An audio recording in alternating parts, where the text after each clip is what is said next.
সাভারে জাতীয় নাগরিক পার্টি এনসিপির পদযাত্রার পর সমাবেশস্থলে ককটেল বিস্ফোরণের ঘটনা ঘটেছে। এতে আহত হয়েছেন অন্তত ৩ জন। সোমবার রাতে তারাপুর মাঠে এই ঘটনা ঘটে। নেতাকর্মীরা জানান, সমাবেশে বক্তব্য চলাকালে হঠাৎ একটি ককটেলের বিস্ফোরণ ঘটে। এতে আহত হন শাহিন, জসিম ও শাহাদাত নামে ৩ কর্মী। তাদের উদ্ধার করে এনাম মেডিকেলে নেওয়া হয়। ঘটনার পর সমাবেশ চালিয়ে যান এনসিপির আহ্বায়ক নাহিদ ইসলাম। পরে নেতাকর্মীরা বিক্ষোভ মিছিল নিয়ে সাভার মডেল থানার সামনে অবস্থান নেন। হামলাকারীদের দ্রুত আইনের আওতায় আনার দাবি জানান তারা। বলেন, রাজনৈতিক উদ্দেশ্যে এই হামলা। এই ঘটনায় মামলা করেছে এনসিপি।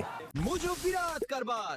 মোজো 1 লিটার ও 2 লিটার কিনে তুমিও জিতে নিতে পারো ফ্যামিলি কার, স্পোর্টস বাইক, টিভি, আইফোন ছাড়াও থাকছে লক্ষ লক্ষ নিশ্চিত গিফট। এদিকে ঘটনাস্থল পরিদর্শন শেষে হাসপাতালে আহতদের দেখতে যান ঢাকা জেলার পুলিশ সুপার। তদন্তে গঠন করা হয়েছে 3 সদস্যের কমিটি।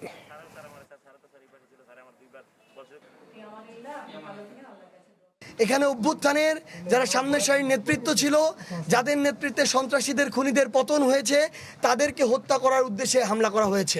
রাজনৈতিক উদ্দেশ্যেই, রাজনৈতিক পরিকল্পনায় এই হামলা হয়েছে।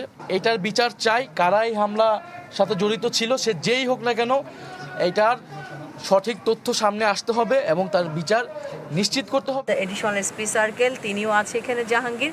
আমি তাকে নির্দেশ দিয়েছি 3 সদস্যের একটা তদন্ত কমিটি করতে।